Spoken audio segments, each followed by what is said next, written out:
안녕하십니까.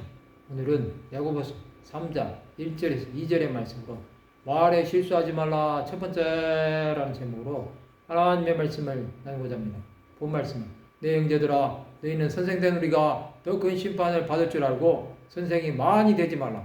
우리가 다 실수가 많으니 만일 말에 실수가 없는 자라면 곧 온전한 사람이라 능히 온몸도 굴레 씌우리라. 야고보는 성도들에게 너희는 선생된 우리가 더 큰 심판을 받을 줄 알아야 한다고 말하고 있습니다.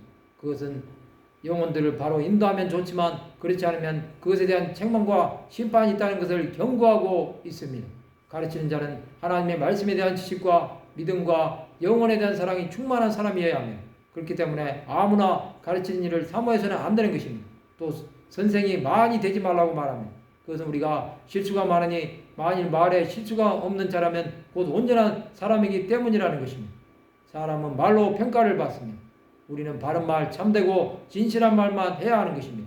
또 영혼을 사랑하는 말을 하므로 그 영혼을 세워야 합니다. 이는 사람의 몸을 통제하며 말은 그 인격을 나타냅니다. 선한 사람은 선한 말을 하며 악한 사람은 악한 말을 하는 것입니다.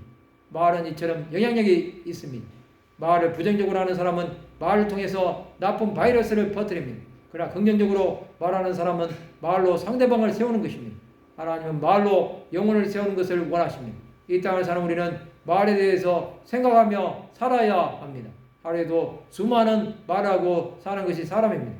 아침부터 저녁에 잠들 때까지 말을 하지 않으면 그 사람이 무엇을 생각하는지 알 수 없습니다.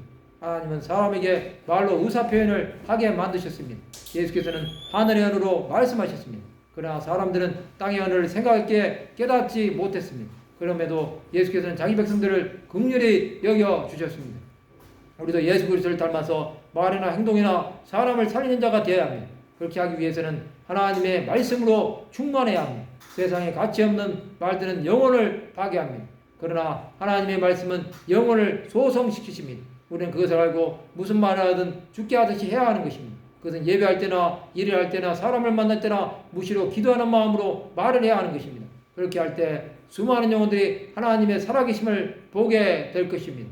지금도 우리는 말을 하면서 매일을 보내고 있습니다. 그러나 말보다 더 중요한 것은 침묵이라는 사실을 알아야 합니다.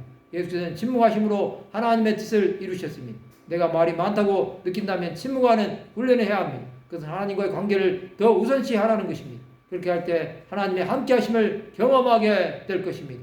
말씀을 마치고자 합니다. 말에 실수가 없으므로 하나님의 마음에 합한 삶을 사는 하나님의 백성들이 되시기를 주님의 이름으로 축원합니다.